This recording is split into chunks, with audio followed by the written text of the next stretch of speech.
Hello and welcome to Tarot Electric. I am Mary Shock. I'm getting ready to pull a tarot card for guidance for everyone listening right now, just as this hits your ears. This is a piece of cosmic wisdom just for you. Ooh, a card fell out of the deck, and it's the Wheel. So I think this is funny because I've been dealing a lot with the wheel lately and thinking about it a lot. I really like this card, also known as the Wheel of Fortune. So it has all the connotations of being lucky and getting good favor. It's traditionally seen as a card of a good sign when you're bound to have the scales kind of tip heavily in your favor. So there's a lot of luck and fortune around. But I've been thinking about the wheel because, as I've told everyone, so you probably know, I just went to Vipassana meditation for my first 10-day course. And it was amazing, and it was super hard, and it was really worthwhile. So I'm feeling really good right now. I just feel lit up with a positive energy and also just inspired to continue working on my path, however hard that may be. And I was thinking about the wheel a lot because they talk about the wheel of Dhamma, and the Dhamma wheel is all about the law of nature being that everything will change. And that's what the Wheel of Fortune is really about. It's if you're on top of the wheel one day, you know that things will change, your position will change, and you will circle around to the bottom again. And when you're at the bottom of the wheel, you will eventually, something will change and you'll be back up on top. And that is the law of nature. That is the only constant in life, is that we will have change. And that's everything that the wheel speaks to. And in the top of the wheel, we find that we have a lot of resources and power, and we attract abundance, and we should enjoy those periods of time when we have worked for them and when we use them for our highest good and the highest good of the universe. When we're on the bottom of the wheel, we find that we have to work very hard. We have no resources, a lot of lack, and you might be feeling pushed down by society or by those around you. You feel small, and this is a very bad feeling. But if you can zoom out and see this big picture of the wheel, and even when you're in the most place of lack, of not having, if you can zoom out, you'll say, well, something's gotta change. This wheel rolls, and I'm going to move at some point back to the top. And when you're on the top, you have to have the perspective and the humility to say, I cannot let this power go to my head. Eventually, something will change and I won't be on top anymore. So when we pull the wheel, we're really being asked to look at our individual perspective on where we are in life, but then take that big picture, see the larger scale, and appreciate life for its ever-changing nature that is so true.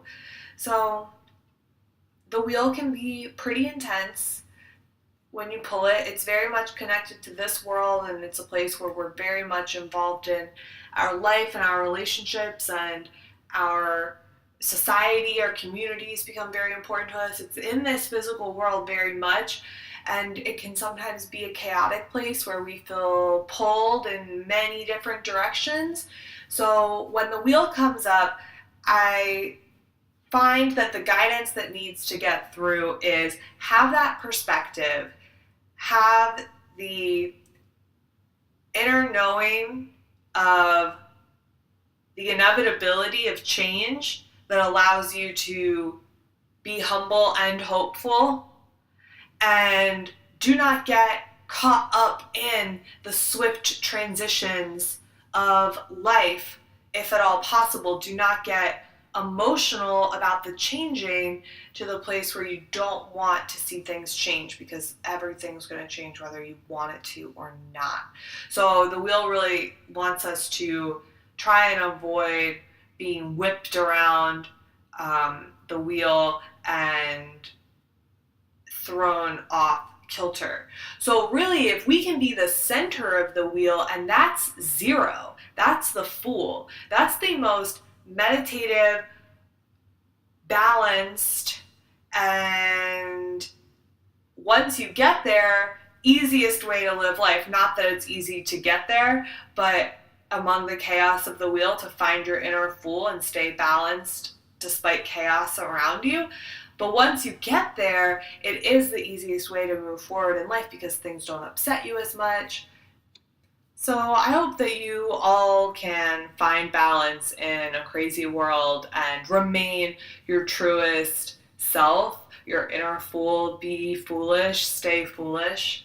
And I hope that the Wheel of Fortune brings you a lot of good luck, good fortune, good vibes, good energy, many blessings. I think you all are going to love the interview I have to share with you all today. My guest is Charles Swain of SexMagick Press out of Baltimore. We had a fascinating conversation about sex magic, of course, about aesthetic, about vintage Playboys, and a little bit of everything. So please enjoy. Hello, and welcome to Tarot Electric. I am Mary Schock, and my guest today is Charles Swain. Hi. Thanks for being here, Charles. No worries. Glad to be here. So, Charles, you run SexMagick Press. That's right, yes. Here in Baltimore. And I'm just really stoked to have you here, and let's talk about sex magic, let's talk about magic, let's talk about tarot. We'll get into it. Sounds great. Cool. Sounds great. Can you let us know what SexMagick Press is? Okay, yeah, it's a press, a small press I started to sort of reissue works based around sort of three main areas: the occult, and all that encompasses, the aesthetic movement, particularly of the early 20th century, late 19th century, which sort of really played into the occult fields as well. And then the erotic, which I think is an important part and factor and medium of the two previous categories. So, representing works that perhaps aren't readily available anymore, building a sort of forum of like minds around occultism, around tarot, around magic, witchcraft, but doing it from a sort of semi-historical point of view, in that looking at how these things were presented in decades past, how they entered the popular imagination, how they were received, and the different walks of life that people who practiced them, who were interested in them, who produced them, sort of came from. We've just got started, so we have a few select pieces out at the moment, but yeah, we're really hoping to build it into something that will draw a lot of similarly minded people in. That's the goal. I love that, because that's been my goal a lot, I think, in doing this podcast, and then also hosting Be More Tarot Club, and just all the tarot work I do in Baltimore is to create community. Yeah. And I think that it can be really enriching when we get together and share ideas. Yeah, I mean, I think some of these more the personal aspects of ritual practice and magic and the occult, they can be, innately personal. So there is a tendency, a temptation even to sort of, shut that away. And it can become,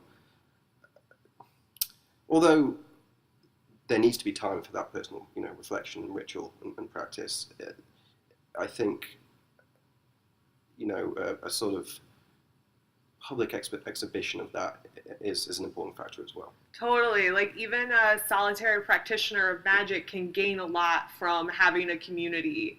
Absolutely. Even if you're going to practice all alone. Yeah, completely. I mean, I find it, I can do as much reading, and I do a lot of reading at home on all sorts of subjects surrounding the things we're talking about. But, you can become slightly atrophied sometimes if you don't maybe express those things, those readings, those recent learnings to people and discuss them. And, really, it can be such a fuel for inspiration, I mean, that goes for any sort of art, but yeah, discussing them, talking around them, just seeing what other people are doing and they're into, I find, incredibly valuable. So the sex magic thing, one of the main sort of driving forces behind it is to try and get just loads of people involved, and really, get people sort of excited about those areas, even if they haven't been interested in them before, or perhaps they're just recently, looking into that area. Yeah. So, SexMagick Press collects vintage, antique work. Right. That's one part of it. We look for works that perhaps are no longer in print, or available, widely available. Public domain works, especially. There's such a wealth of material and information in the public domain that it's sort of sitting there and it's freely accessible to anyone if they care to look at it. But presenting in a certain way and saying this is what this is and this is why this is important and this is why this man in 1910 mattered. Why it's still really relevant.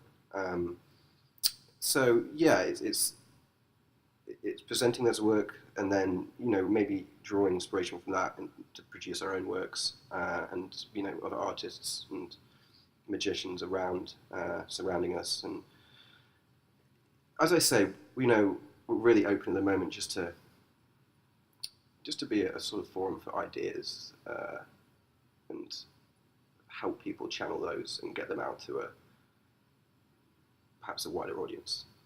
Especially when, like, the aesthetic of magic and witchcraft seems so popular in a lot of different areas of, like, modern culture right now. It seems cool to cultivate that aesthetic, but in an educated way, and a way that seems like a real genuine interest for you, rather than, like, I don't know, putting a Ouija board on your purse or something like that. No offense to folks who do that. I completely agree. I mean, I think there's nothing wrong with using, liking something for its aesthetic value, like Ouija boards or pentagrams or whatever, and that is absolutely fine. And it might get people into it, and then they find, like, that they're into all levels of magic or occultism. So I'm not here to bash anyone who's but as you say, it's aesthetically so much history and so much to learn behind that it is cool to look at that that history behind it, that weight of culture behind it. And I think the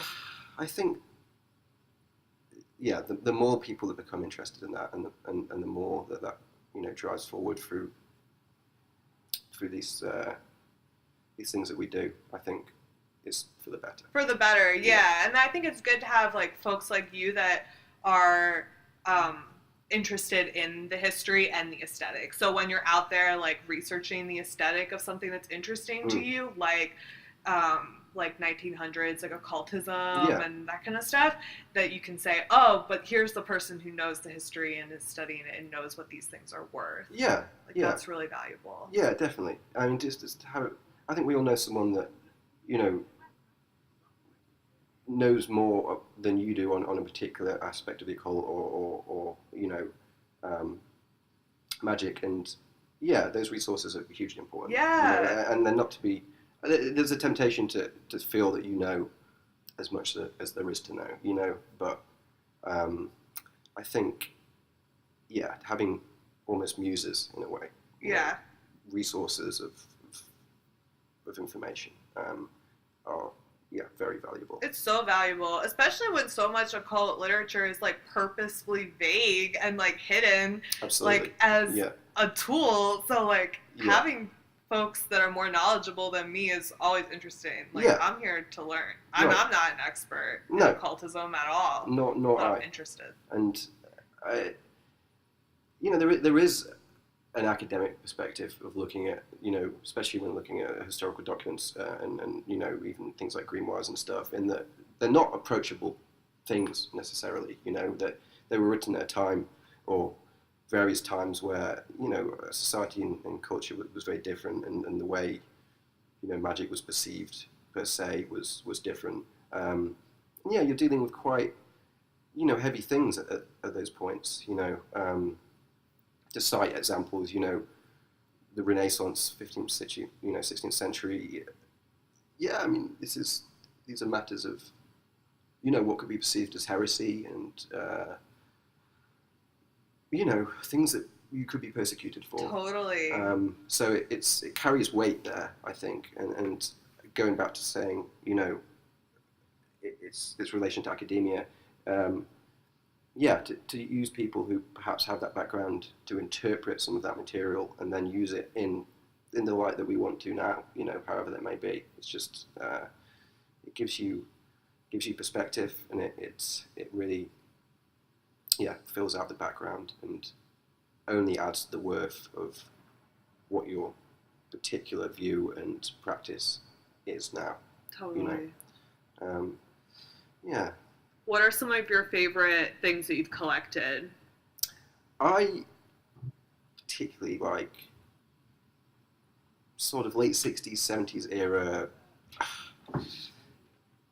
crossover material, I suppose. So, because of the occult resurgence then, which kind of came on the back of 60s counterculture and psychedelia, there was such a resurgence of interest in witchcraft, in magic and tarot, in the occult, sort of a first generation resurgence. It's some of the the popular material, magazines, digests are just, there's something about them that is beautifully presented and really meshes the erotic aspects of magic and also things like the design at that period was, I think, beautiful. So pieces that I specifically collected. I mean, even looking at mid-70s sort of, what essentially softcore pornographic magazines, basically.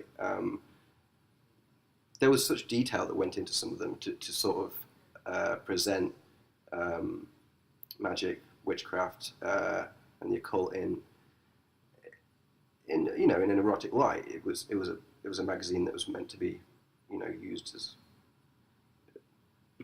to become aroused, basically. So it's interesting how much detail was put into those publications at that time.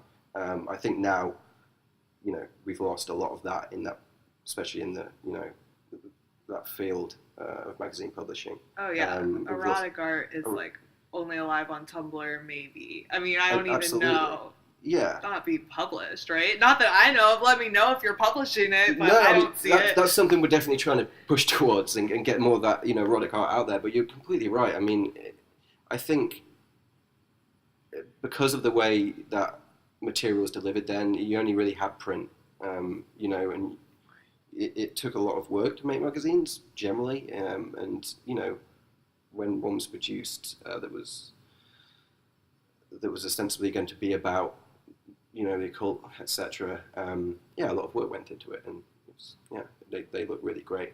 Now I think as you say, I mean, that stuff's out there, and it's on Tumblr, and it's completely... It's indie. Yeah, it's... Independently produced. Completely.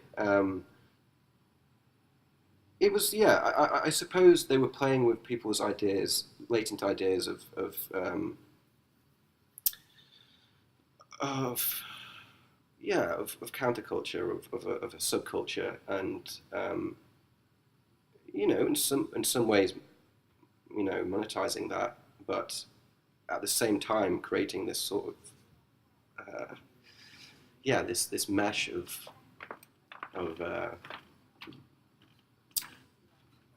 of aesthetic material, of erotic material, for the public, basically. Yeah. And do you think, like, witchcraft and all that was seen as so sexy because it was dangerous, right? Yeah, I completely. I think it was seen as freedom, and it was seen as something that was counterintuitive to some of the social circumstances of the time. Taboo, yeah. Yeah, controversial, taboo. I mean, this has been a huge thing, I think, throughout the centuries with occult, with the occult and magic. In that, yeah, it's a way of moving away from more conventional, perhaps even conservative concepts, and yeah, expressing. Yeah. Yeah, you'd say it started with people, moving away from traditional religions, and using it as a tool for that, and then throughout centuries, it being something that was maybe quite hidden, but a lot of people were involved in practicing, especially I mean, the turn of the century, 1900s, was such like a fertile time for that stuff. I think because, it was, in some ways it was quite a repressed era in society, and especially in Victorian England, it was almost a culture of mourning for a long time, and yeah, it was a means, it was a joint means of expressing that, and also delving deeper into what those more macabre aspects of society meant, so mourning and death, and things that you perhaps wouldn't talk about at your nice dinner party, a London restaurant at the time.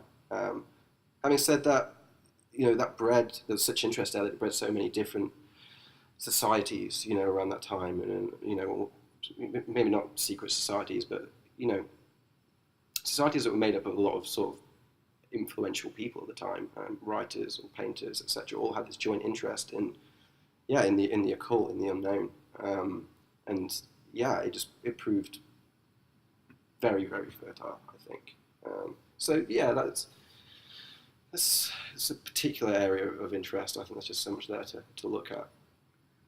I want to talk like broadly about like spirituality and sexuality, but before we get there, okay, so because so much of my personal artwork also deals with sexuality, and okay. I have, I don't know if you've seen the images from my tarot deck, but absolutely. I use these vintage Playboys and stuff, and my favorite, any vintage like porn magazine that I want to cut up, which like Playboys are fun, but actually the Hustlers are more fun to me because they're dirtier. Yeah. But so my favorite era for that are 60s and 70s. They're just great, and they're harder to find than the 80s. Yeah. I think there's a cusp, basically, probably in the late 70s, where it really just started to move over to like jerk off material. It's boring basically. At that point. All it was about is using it for that very sort of pragmatic means. Yeah, but like the costumes and the weird stuff and like everything about like 60s, early 70s. Yeah, it's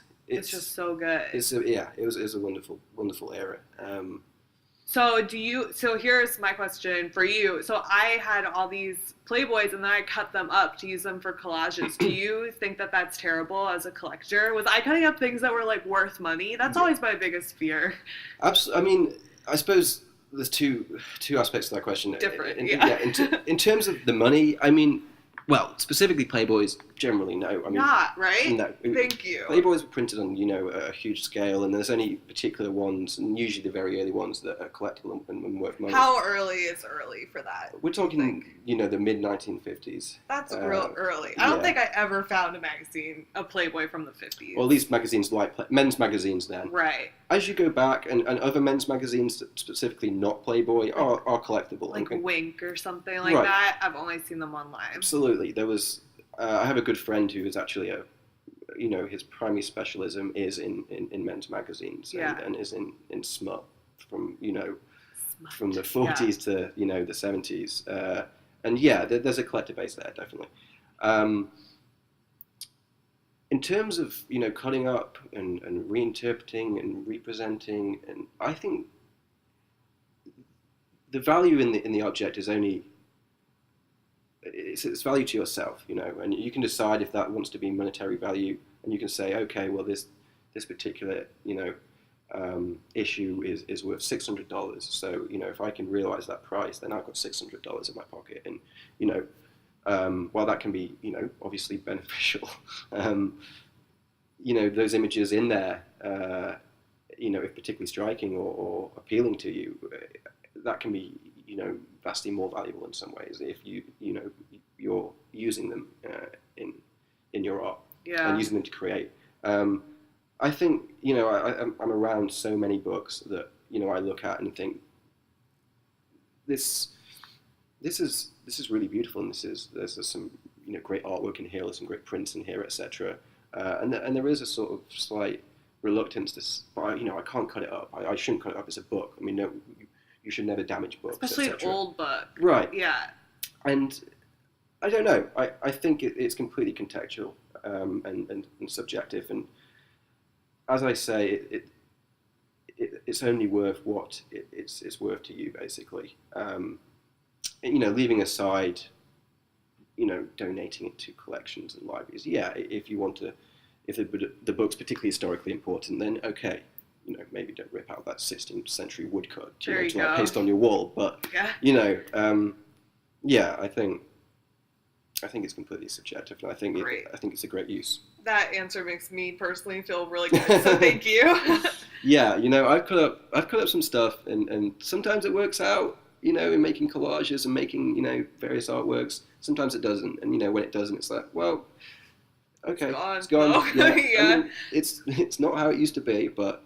Yeah. Yeah, like the one Playboy I'm not sure I should have cut up was this one I found that had this like lesbian erotica. Okay. And I've never seen another Playboy with lesbian erotica. I'm not sure I should have cut that up, but it happened. I have no idea where it is. Yeah. So it happened. It happens. It happens, definitely. But if I could go back in time, maybe I would save that one. I'll keep an eye out. I come across material all the time, so I'll make a note to let me know. My favorite pages of the Playboys also, while we're talking about it, were the film reviews. Do you know what I'm talking about? Yeah. I definitely have, I think in the devil card of my tarot deck, that's from a film review. Okay. And those were always sometimes the most interesting to me because they would be super bizarre and a lot of times very occult too. Yeah.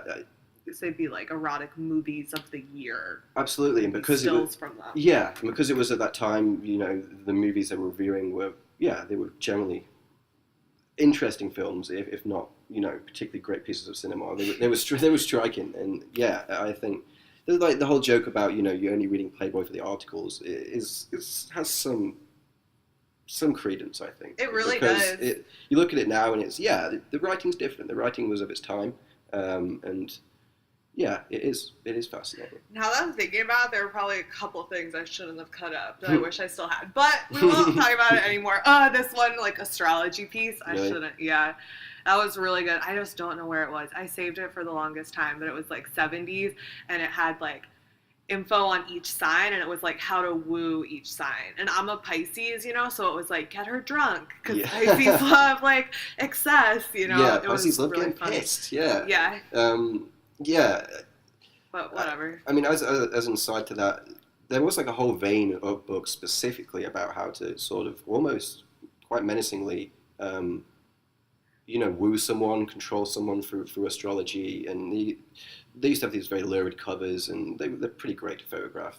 But yeah, it was, as you say, quite practical advice, like get her drunk, Right. like yeah.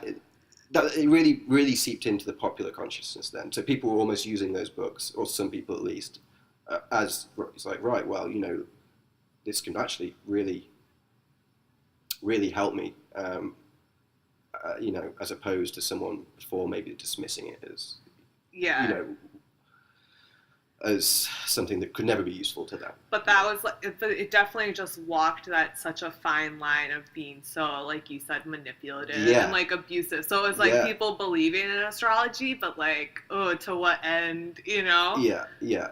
But I think that's what scares people about whenever the lines of like spirituality and sexuality are blurred. Mm. And I don't know, could you tell us like what sex magic is? Maybe if no one's ever heard of this term or something like that. Do you Yeah, feel comfortable doing that? absolutely. I mean, I think it can be interpreted in a number of different ways. And I think that the way I like to see that particular phrase, I mean, people see that and it's immediately quite arresting, and it's like, Yeah. almost sensational. And obviously Crowley used it in that capacity in some ways as being, a tool to, well, in some ways to meet his own ends, and in other ways to uh, garner interest for the occult at that time. But yeah, to me, I mean, it's just, I've always felt that there's a very deep power in sex and, eroticism. For what is essentially a rather superficial, rather primitive action, and I think that's where some of the power is it lies and is hidden. So I think sex magic is just that well of feeling and energy and the use that you can put to it that derives from sex, from fucking, from being aroused, being excited. I mean, I sort of shy away from particular descriptions. I think when you start to describe an actual theurgic ritual, those things can be useful personally, but I think trying to put down on paper, these are the steps you take to produce, this sort of magical force, I think is in some ways futile. And again, I know Crowley, he wrote a lot about, these particular things that you can do, these particular incantations. And, they have value definitely. But I think it's more about finding that, that source of, that spring inside, inside yourself, to sound cliche. But, yeah. Yeah, it's a powerful force, and it can be used, to really sort of really change you. I think that's really beautiful, especially like today in our society where sexuality is at the same time like completely repressed and then also completely commercialized and sold out. To understand that your own personal sexuality is like your power to create your own reality and create magic in your life, is really an empowering place and really beautiful, I think, too. Yeah, completely. It's, when you put it that way, it's not scary. No. Like, and Crowley scares me. So, like, I'm really not into a scary, like, manipulative sex magic. I know it can go there, but I think on the other end, it can just be like you described, like a force of power that you have within you. Yeah, I think we're completely, on the same line about that. It's easy to say, things are very personal and, only I understand them, and, but with something like, with like sex and erotic, it is personal. It's very subjective. It's so nuanced in what you find particularly, exciting about something, arousing about something, that in itself is, your own internal structure that can be utilized, I suppose. Yeah, and that's real self-knowledge too, when you know what makes you work and what makes your sexuality happen. Yeah, it's like exactly. powerful. And that's what we're seeking, like knowing yourself. Yeah. And Crowley was, you kind of have to talk about him when you say that phrase, because people that you do, expecting, I think, yeah. But he was, I suppose, the example of someone who kind of knew what they wanted and knew how he was internally aligned and structured, and took no prisoners in getting that. That's totally true. But yeah.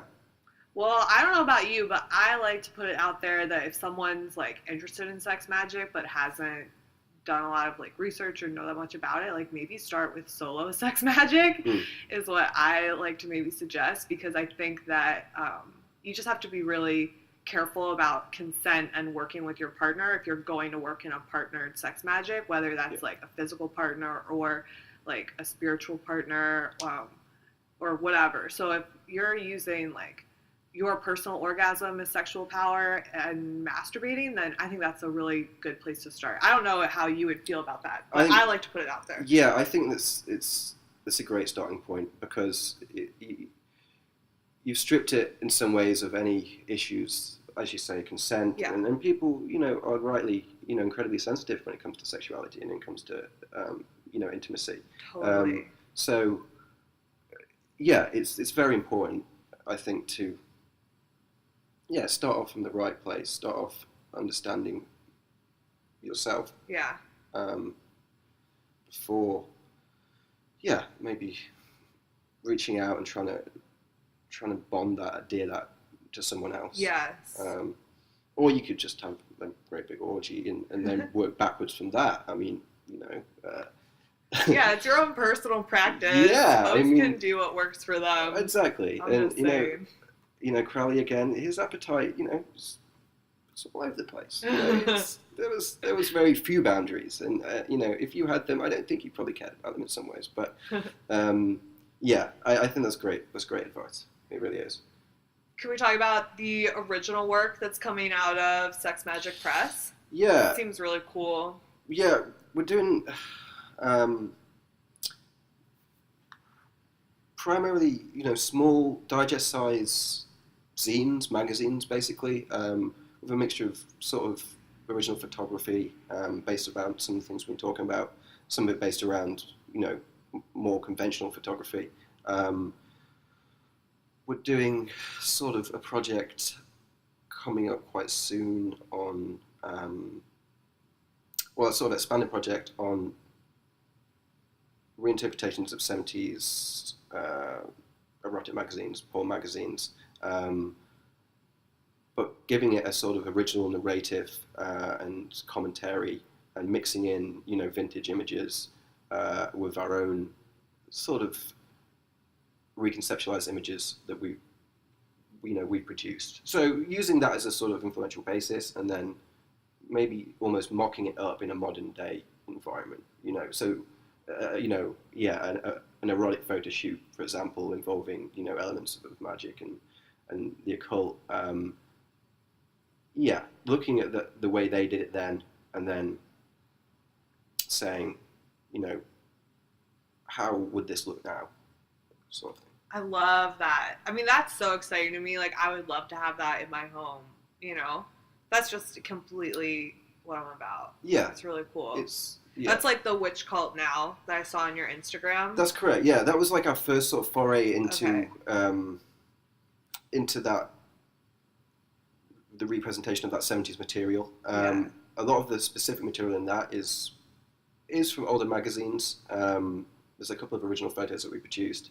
I personally wrote the sort of history, sort of inform the listeners of what we're talking about. It's a small digest-sized magazine that basically covers the very early and condensed history of Wiccan with Gerald Gardner in the UK and the sort of starts of that whole movement, at least that that angle of the movement.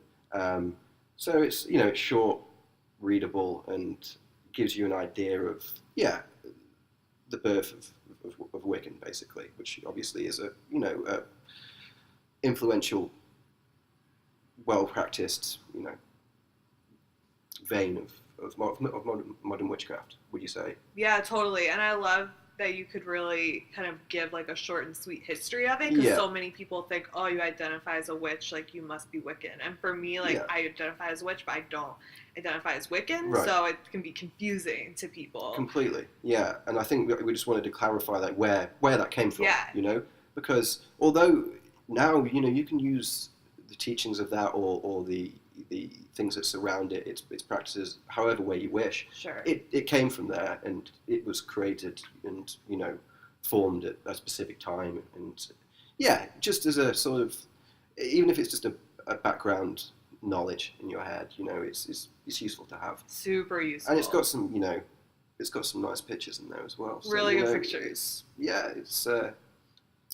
It's only $2 when we reproduce it again. We're doing another run of it soon. Okay, save one for me. I will. Yeah. I'll send you one. Perfect. But we hope to expand on that more and really almost create a much more expansive publication that really covers not just Wiccan, but perhaps historical elements of tarot, and all the stuff that is immersed in occult. And there was a very popular, I don't know if you're familiar of, it was like a magic witchcraft encyclopedia. There's been a few of them put out in the 60s and 70s, and it was like multi-volume shelf sets of understanding anything remotely sort of connected to the unknown, the occult, magic, spiritualism, and loads of other stuff they just sort of put in there anyway.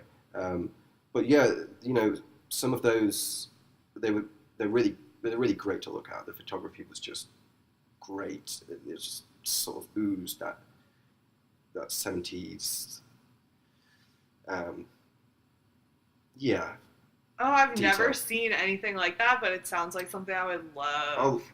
I'll send you some suggestions. Cool. Please do. There's been some really bad ones put out, and there's also been some really good ones put out, and they're really useful as a sort of general right look through guide. They're encyclopedias, so you look up M for magic, but yeah, they're fun. They're fun. Love that. And I don't think they're to be people dismiss them as popularist, cheap, shelf fodder, but they're cool. Yeah, if you have an interest in that particular design aesthetic, and that is It sounds right up my alley. Cool. What's your history with tarot? Tarot, basically, my father actually used to keep this tarot deck in an old clock, like a hollowed out clock. That's a good place for a tarot deck. And he actually, it was a small later printing of the weight deck, I think. It was just a cheap, 1980s probably tarot deck. He never really practiced or used tarot, but he liked the idea of it. He liked the aesthetics of it, and so he'd keep this pack in this clock, and he had other sort of objects arranged around it, and there was a sort of little velvet miniature rug. I used to be fascinated by it. Was your family just witchy, like into the occult in general, do you think? I mean, definitely in certain times, yeah. I mean, people's interests change and things, but I think there's definitely a vein, a sort of stream of that coming through. My father, he was never really particularly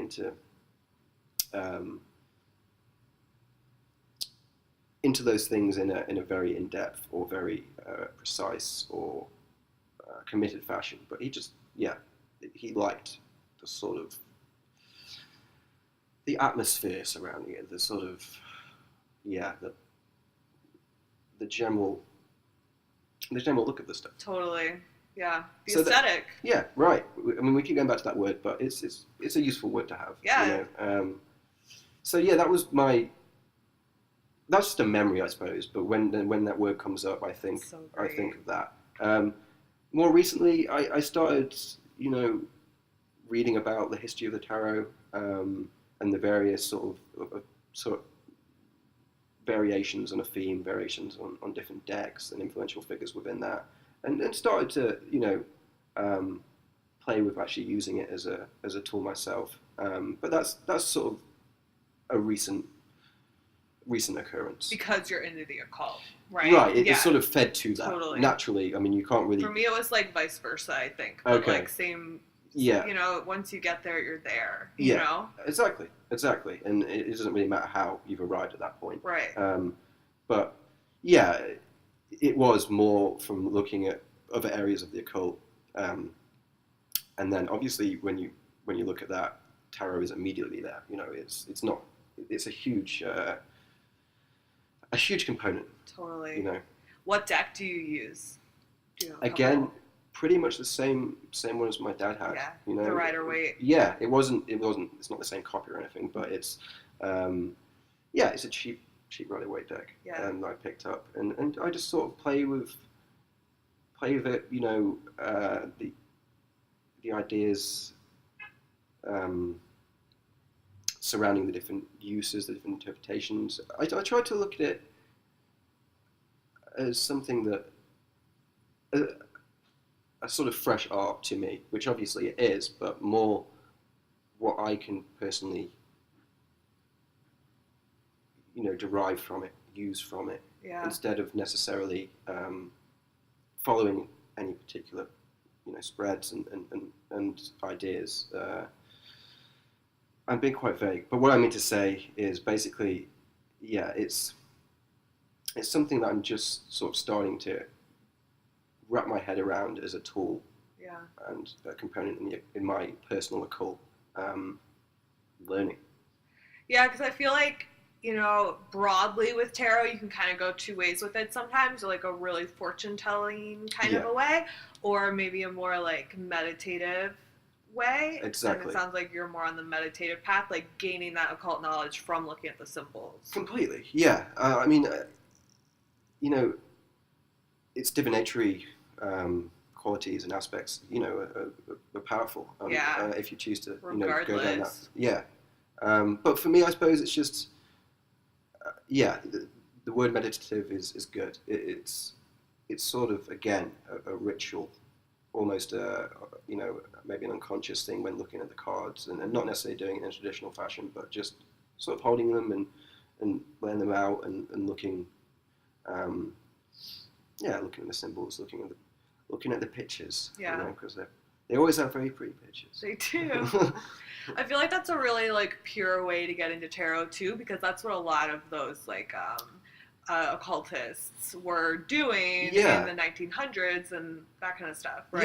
Yeah, like they weren't reading the Celtic Cross to see what was going to happen to them in the next year. Right. They weren't asking about their girlfriends, you know? I mean, you know... No offense. Some of them probably were asking, you know, pretty mundane questions, but True. I think you're right completely in that, they'd abstracted it more, you know? I think what fascinated me to begin with about tarot was the way it sort of built up a sort of shell of ideas around it. You know, it progressed through so many different phases that at any one time in its history, it means quite a few different things to different people. You know, and it sort of accreted this general occult following that just meant that it was continually almost gaining strength, you know, and you could look back at any one stage and say, right, well, that's what this was being used for here, and you know, back in Italy in the 16th century they were using it in this fashion, and what did that mean at that time, you know. What I found, you know, particularly fascinating about the original card game, you know, that that was used, Tarocchini, is that people may try and dismiss it and say, oh well, it was just a card game. They used to play it in in bars or whatever. But the very fact at that time they were playing this card game, and that was essentially divinatory in fashion, or even just being used for gambling. Those things were in themselves, a form of magic, because some of those concepts weren't really understood in the way they are now. Totally. Especially things like gambling and games of chance. I mean, a game of chance is, something. If you believe something's governing your chance to win, then that's a form of magic, For sure. So even at its very genesis, it had those magical qualities. I think so too. I think to look at a tarot deck and say, oh, people are just playing a gambling game and it meant nothing, even though this deck has cards called the devil. Yeah. And yeah. death. And yeah. the sun and the moon. Yeah. I think that's like it's silly. It's absolutely. It means nothing. It's pretty ignorant, and yeah. The least you could say is that it had innate magic to people, even if they weren't using it in the same way and with the same concepts. Yeah. And then like throughout time, it just kind of was amassing like all these other things that made sense to it, right? Yeah. Like the Kabbalah and like everything else that's been thrown on top of it. Yeah. And obviously the result of that is a lot of different sort of strains and people approaching it from different directions. Yeah. And, not always seeing eye to eye, basically, but that's the nature of, of these things, of magical rituals. History. Yeah. Yeah. But no, in particular, it's like a fascinating journey. I think it took. Yeah. As far as we know. Yeah. And so you have a book in your collection that I saw on your Instagram by Oswald Wirth, and that's like one of the predecessors or like contemporaries to Wait, right? Yeah. He created a deck. He was a Swiss occultist who created quite an early tarot deck that, was a sort of ancestral predecessor of the Wait Rider deck, and you can see, some very strong influences from one to the other. I mean, what deck do you currently use? Okay, so when I read for a client, I usually start with my own tarot deck, the Summer Tarot deck. And so that's just 22 cards, the major arcana, which when I was doing research to chat with you and I was like looking up Wirth and stuff, I saw that Wirth's deck was also just 22 cards. Yeah. Am I right? I think so. Yeah. So I was like, that's cool. That makes me feel good. But so I start with that one, and then I like to go into more detail with either a Rider-Waite, which I've been using more recently, or a Marseille deck. Okay. And I really, really do like to use the ancient decks and the Renaissance decks. Yeah. Once I started using that, it's only in the past year or so that I started using a Rider-Waite again. Okay. Using the Marseille deck from the 15th or I guess 1600s, the Marseille deck that changed the way I read tarot. Yeah. And it made me get into the history. Yeah.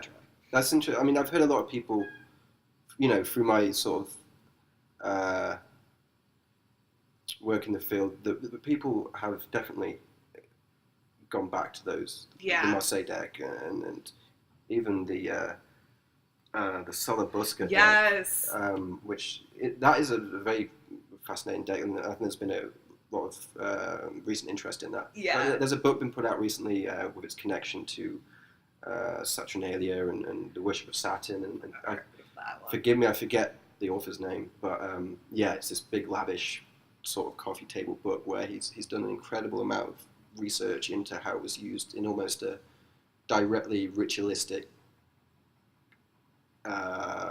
invocational fashion, right? Rather than just interpretive or divinational. So that's something that Yeah, the Solo Busca seems so amazing. Like, I've gotten to hold other friends' copies before, Really? and the current print of it is so beautiful. Yeah. And yeah, I would love to own it. It looks totally wild. Yeah, yeah. And yeah, it's just really interesting. And then, like, when I study the Rider-Waite deck too, like, I've heard recently that a copy of the Solo Busca was up at the British Museum when Pamela Coleman Smith was creating her deck. So, like, the Three of Swords is, like, almost an exact copy. Absolutely. Right? I think they're all connected. I think Waite might have even, sent her along there and said, this is kind of what we want. Yeah. So just have a look at it. Keep it in your mind. And then she obviously went away and drew what was to become, perhaps one of the most popular decks in use. Definitely in the US and the UK, right? Yeah. So you're not from Baltimore, no, right? No. Where are you from? Do you want to share? I'm from Matlock, which is a small town in Derbyshire, which is in central England. Okay. So yeah, I sort of ended up here about 6 years ago, and I used to run another sort of small imprint, but that was mainly focused on music releases. Okay. So I sort of drew. That was back in the UK, and then over here as well. Just after I moved over here, actually. So I sort of drew from experience in that, doing small releases and trying to promote what you're doing, and sort of drawing a fan base and people and followers, and trying to apply that to what we're doing at SexMagick Press. So, yeah, to answer your question more specifically, yeah, I mean, Baltimore's become home, at least, for now.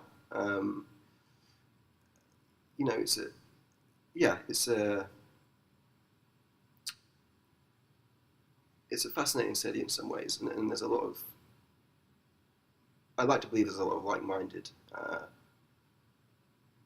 people who there will be a sort of draw and resource and interest in what we're going to be doing. For sure. Yeah. For sure, because there's a lot of magical people here, and there are a lot of people interested in that, like, vintage collector, and definitely, like, the kitsch of the 60s and 70s occult. So all of that is, like, this great overlap, I think, for Baltimore. Yeah. So